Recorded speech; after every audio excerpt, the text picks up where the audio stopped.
ഇന്നത്തെ നമ്മുടെ മിനി വ്ളോഗിലേക്ക് എല്ലാവർക്കും സ്വാഗതം. എൻ്റെ പൊന്നി, ഇതിൻ്റെ ടേസ്റ്റ് ഞാൻ നിങ്ങളോട് പറയുന്നില്ല, ഉണ്ടാക്കി തന്നെ നോക്കണേ.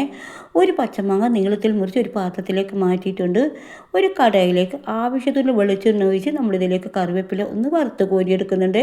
ഒരുപാട് കരിഞ്ഞു പോകരുത്, മീഡിയം സൈസ് ആക്കണേ. ഇതൊന്ന് വറുത്ത് കോരിയെടുക്കണേ. ഇതിലേക്ക് തന്നെ നമ്മളിതാ 5-8 വറ്റൽ മുളകും കൂടി ഇതിലേക്ക് വറുത്ത് കോരിയെടുക്കുന്നത്. കരിയാത്ത രീതിയിൽ തന്നെ ഇതൊന്ന് കോരിയെടുക്കുന്നത്. ശരിക്കും പറഞ്ഞാൽ ഈ മാങ്ങയുടെ ടേസ്റ്റ് ഞാൻ നിങ്ങളോട് പറയുന്നില്ല, അത്രയും രുചിയാണ്. ഇതുണ്ടാക്കി കഴിച്ച് കഴിഞ്ഞാൽ സൂപ്പർ ടേസ്റ്റ് തന്നെയാണ്. ഇതൊക്കെ നമ്മളിതൊരു പാത്രത്തിലേക്ക് മാറ്റിയിട്ടുണ്ട്. ഇനി അതേ വെളിച്ചെണ്ണയിൽ തന്നെ നമ്മളിത് മാങ്ങയും കൂടി ഒന്ന് വറുത്ത് കോരിയെടുക്കുന്നുണ്ട്. ഇതും അതുപോലെ കരിയാത്ത രീതിയിൽ നമ്മൾ മീഡിയം സൈസ് ആയി കഴിഞ്ഞാൽ ഒന്ന് വറുത്ത് കോരിയെടുക്കുന്നുണ്ട്. ഇനി നമ്മളിത് മുളകും കറിവേപ്പിലും എല്ലാം തന്നെ നമുക്കൊന്ന് മിക്സിയിൽ ഒന്ന് ചതച്ചെടുക്കുന്നുണ്ട്. ഒരുപാട് അരിയേണ്ട ആവശ്യമൊന്നുമില്ല, ഒന്ന് ചതച്ചെടുത്താൽ മാത്രം മതി. ഇനി മാങ്ങയിലേക്ക് നമ്മൾ ചതച്ച മുളകും കറിവേപ്പിലയും ഇട്ട് കൊടുത്ത് ആവശ്യത്തിന് ഉപ്പിട്ട് കൈയോട് നന്നായിട്ടൊന്ന് പുരട്ടിയെടുക്കണം. നല്ല രീതിയിൽ മിക്സിങ് ചെയ്തെടുക്കണേ. സൂപ്പർ ടേസ്റ്റാണ്. ഒരു തവണയെങ്കിൽ ഒന്ന് ട്രൈ ചെയ്ത് നോക്കണേ.